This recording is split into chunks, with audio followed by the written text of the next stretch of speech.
And just like that, it's Friday, and even though times are unusual, it'll be nice to step back from schoolwork and relax. Wouldn't you agree, sir? Yes, you, sir. Aren't you glad it's Friday? Given any thought to how you'll spend the weekend? Well, how about taking time to review what you've learned this week? Never forget that in this unconventional educational environment, it's important to have a plan. That's right. With our 3-part plan, you'll be sure to be ready for next week and for the weeks to come. First, review what you've learned. Take some time while things are slower to take another look at those areas that might have been unclear. Next, think ahead. Using what you've learned, consider where might lessons be going in the future? What should you be prepared for? And finally, do some research. It's never a bad time to learn more about your school-related personal interests. By connecting your interests with your schoolwork, you make both more meaningful. Remember, with a plan, indeed, we will succeed. Too much? In that case, keep it simple. Don't let the weekend give you time to forget what you've learned. Keep up with your studies, and you'll come out ahead.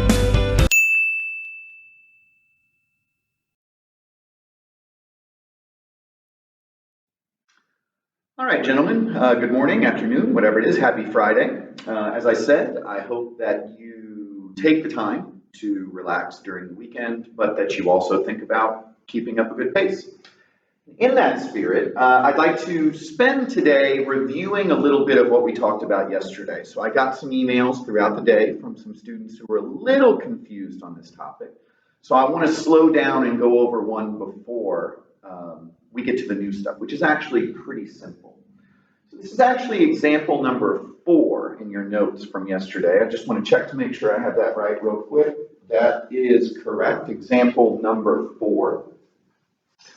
Most of you have noticed when you did these that it takes trial and error, but in a lot of cases, there was only one option for factors that you could choose for the first term. So for example, if you had 3x squared at the front, your only options were 3x and x. It was a matter of the order, but past that point, you only had the one choice.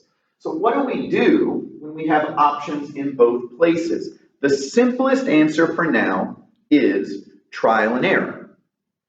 It takes a little bit longer, but remember, you have the chance to check your work. But you need to think about what your possible factors can be. So when we think about 10x squared, you should think to yourself, well, one possible pair is 5x and 2x. But another possible pair is 10x and x.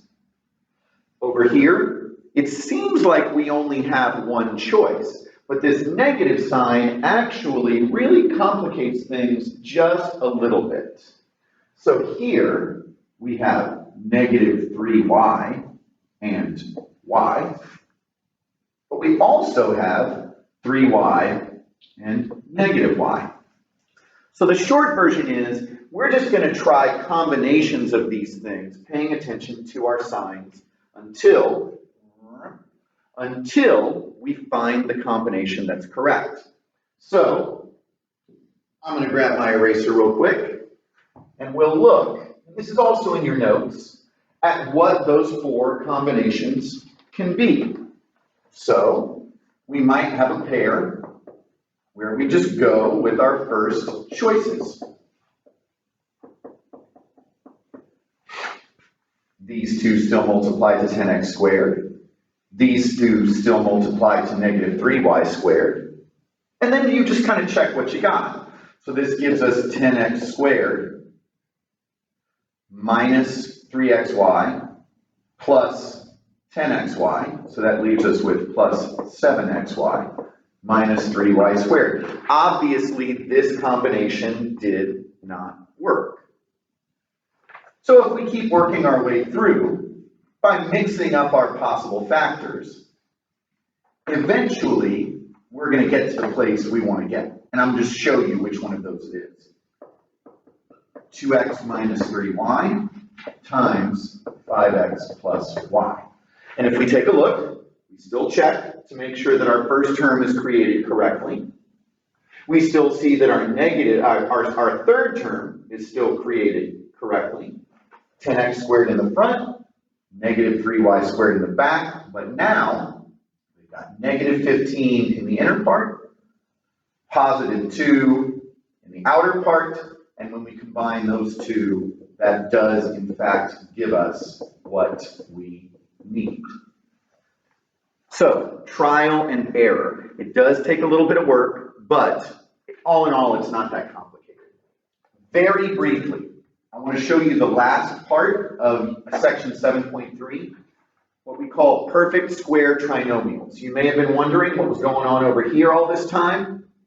This is definitely, guys, one of those systems where you're going to memorize how to do something, and when you recognize the pattern, you're just going to cut straight to the answer. So this should look relatively familiar to you. We've talked about doing it in reverse, where we give you these and you turn it into some combination of a squared plus 2ab plus b squared. What I want everybody to notice is what these arrows represent. To understand which way to go, just look at your first sign. We're basically going to verify this. Is the first term a perfect square? Is the third term, the b, a perfect square?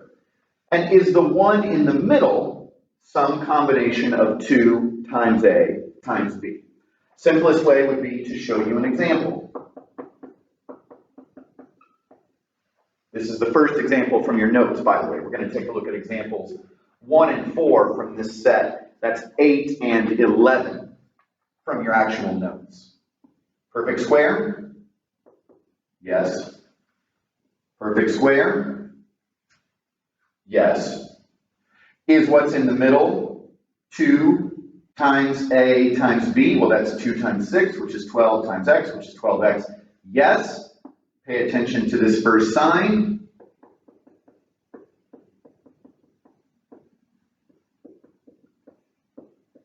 And that's all there is to it.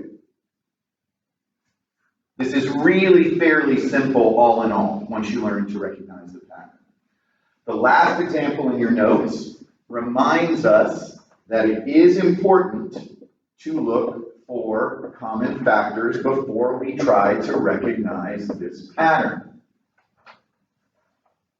This doesn't make much sense. Doesn't seem like there's much we can do with it. 12x cubed, certainly not a perfect square. 147x, perfect, certainly not a perfect square. Can we factor something common out of this? And the answer is yes, we can. We can factor not only a 3, but also an x, because it's common to each part. So this gives us 4x squared. Perfect squared, starting to look pretty good for us here. Minus 28x plus 49. Perfect square there as well. We can work with this. I'm going to tell you in advance that the middle part is 2 times a times b, because in this case we end up with 2x. In this case we end up with 7. We have a negative sign right here, so that's going to let us know what goes in the middle, and we're going to end up with 3x times 2x minus 7 times 2x minus 7, or 3x times 2x minus 7 squared. When you look at the examples, you should be able to see that this is even though it hopefully doesn't seem too complicated to you, it's not that hard to figure out what's going on here. That said, we're also setting up today a dedicated discussion folder that day by day will have dates where you can post questions that you have and to which I or other classmates will respond. So take advantage of it.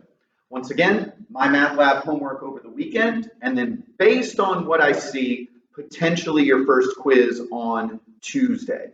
Be aware, however, that today's my math lab assignment, the weekend's assignment, is the first one for which you will actually receive a grade in the grade book. So make sure you're paying attention. All right, so winding down the first week, think about where you're at, what's working, what isn't, what can you adjust in the days to come. Once again, as always, to keep it short and simple, use the discussion boards if you have any questions about what's going on. Remember to check by date or contact me directly. But more important than anything else,